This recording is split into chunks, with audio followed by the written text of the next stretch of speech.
Hey guys and gals, it's your buddies Drew and Ralphie with Living History's Mysteries and Ferocious Feline Productions. The holidays are coming to a close. All we have is New Year's left. Got Christmas done and over with. It was pretty nice. But I figured it was time to get back to that weird and unusual non-holiday based history. And did I find an unusual one to take a look at?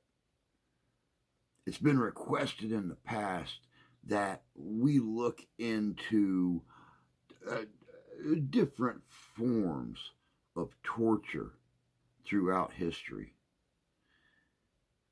And what I found, wow, it's insane. It is wow. Check this out. It's good.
Necklacing is a horrific torture that involves forcing a rubber tire filled with gasoline around a victim's chest and arms, and then setting it on fire. The victim may take up to 20 minutes to die, suffering severe burns in the process. In South Africa, Nigeria, and India, necklacing was a common sentence carried out by angry mobs to punish suspected thieves and rapists in the 1970s and 80s. Brazilian drug lords are also known to have necklaced their enemies. Most notoriously, the journalist Tim Lopez in 2002. After he was kidnapped by local drug dealers, his hands, arms, and legs were severed with a sword while still alive. They then stuffed his body in gasoline-filled tires and set it on fire. The bone-snapping, ligament-tearing torture device known as the rack was one of medieval Europe's favorite interrogation platforms. Essentially, it is a table that has two rollers on either side. The victim's ankles are fastened to one roller and the wrists are chained to the other. A handle and ratchet mechanism attached to one of the rollers is used to gradually increase the tension on the chains, inducing excruciating pain. Over time, the sufferer's joints are dislocated and eventually separated. One horrifying aspect of this torture is hearing the loud popping noises made by snapping cartilage, ligaments, or bones. Muscles are stretched to the point that they lose the ability to contract, rendering them useless. Rats will do anything to escape an uncomfortable situation, and torturers use this knowledge to their advantage in their sick experiments. A pottery bowl filled with rats are placed open side down on the naked body of a prisoner. Red-hot charcoals are then piled on top of the bowl, effectively heating up the pot and making it unbearable for the rats. The rats' only way out is to gnaw into the very bowels of the victim in an attempt to escape the heat. In one documented occasion, during the Dutch revolt in the 16th century, a prisoner of war endured this torture. After the rats ate through his flesh and scratched at his intestines, the hot coals were then inserted into his stomach, scalding his internal organs. The head crusher is a device that clamps down on the victim's head, smashing it between a metal plate and a rounded iron cap. As the executioner gradually twists the handle, the victim's skull is slowly crushed. Bone fragments from the skull can puncture the brain, causing spontaneous muscle spasms and, of course, brain hemorrhaging. If the person inflicting the pain wants to torment the prisoner even further, he could strike the metal cap with an iron rod, sending echoing pain throughout the person's body. In most cases, the victim is killed, but not before the jaw had been crushed and their eyes had popped from their sockets.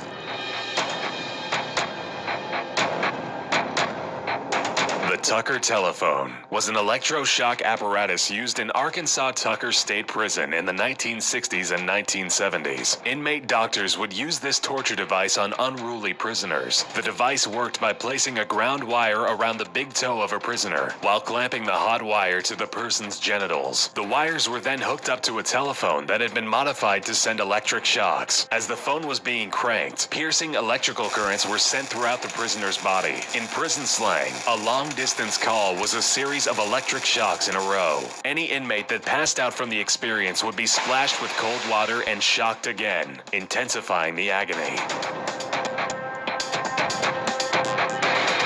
Similar to the rack, the German chair is a form of torture often used by the Syrian government against the rebels. When a detainee is captured, they are placed in a metal chair. Their legs and arms are secured to the seat, while the back of the chair is pulled back and down toward the ground. This causes severe stress on the spine, neck, and other limbs, often causing permanent damage. One man who managed to escape the Syrian torture cell claimed that they stripped him naked and hung him upside down in the chair for 8 to 12 hours a day for 4 days.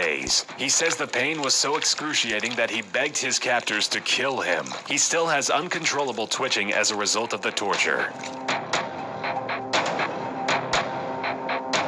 Flaying, also known as skinning, is an old torture that dates back to 883 BC. It involves different methods to remove the skin from the victim's entire body. The most common form of flaying is to use a knife, inserting the sharp blade just below the chin. The cuts start at the face and work all the way down to the toes. In some cases, the skin would be taken off in small sections and be performed slowly until completely done. What's left is a still living person with exposed muscles, ligaments, and bones, but the face skin still intact. A person could live a few hours up to a day after the skin removal process. Another method involved being severely sunburned and then having the skin peeled off. Lastly, captives would be placed in large cauldrons with only their heads sticking out. Then hot scalding water or oil would be poured inside, boiling their skin away.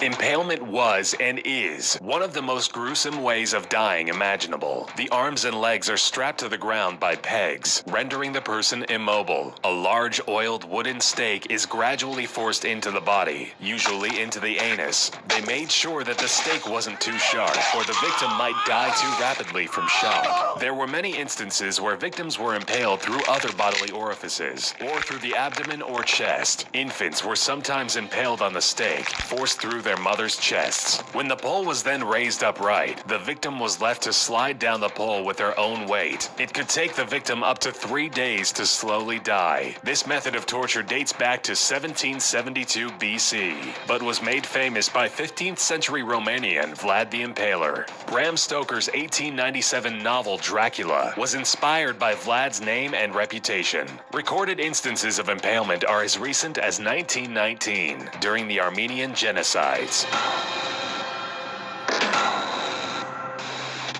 The brazen bull was an ancient Greek torture device that also doubled as a demented musical instrument. Naked victims were placed inside of a large hollow brass bull statue. In most cases, the prisoner's tongue is cut out with sharp metal shears before being shoved into the empty bovine statue. The torturers would then light fires underneath the bull and burn the person inside alive, raising the heat gradually. The screams of the bull's occupant couldn't be heard because the thick metal casting acted as a sound barrier. The only opening was through the bull's mouth that let out smoke from the person cooking inside. A series of brass tubes were located toward the front of the bull that would resonate the sound of the muffled screams of the tongueless victim. Depending on the intensity of the heat applied under the statue, the prisoner could survive anywhere from 10 minutes to several hours. The Judas cradle was a pyramid-shaped seat that a prisoner would be forced to sit on. The victim would be raised over top of the structure with the aid of ropes and a harness. As the person is lowered down, the top of the pyramid would be lined up to enter the anus or the vagina and cause unimaginable pain and discomfort. The feet would be bound together so that if one leg moved, the other one would too, enacting more pain. The subject is tortured by intense pressure and stretching of the orifice, eventually succumbing to tears in muscle tissue. Torturers would prolong the interrogations by raising the victim off of the seat overnight and then continuing the torture the next morning. If the victim didn't die from shock, exhaustion, or impalement, they could have died from infection, as the Judas cradle was rarely cleaned between tortures.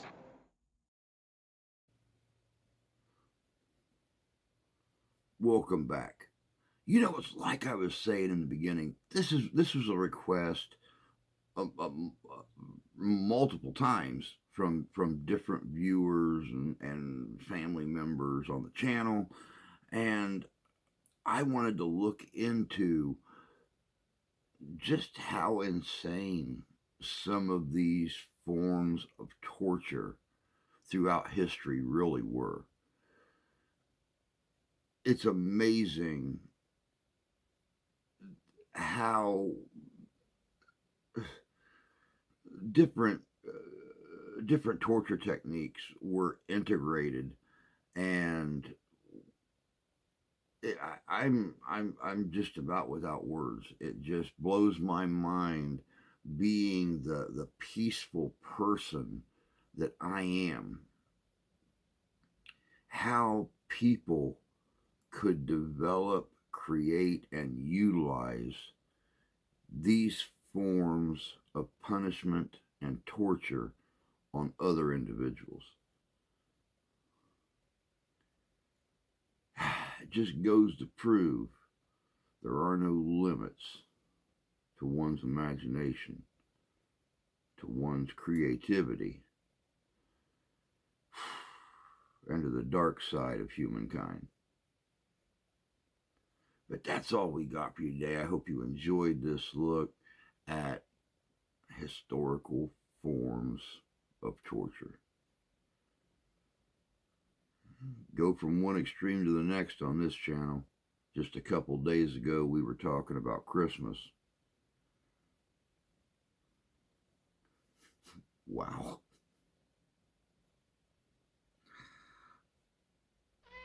What have we become? What have we become?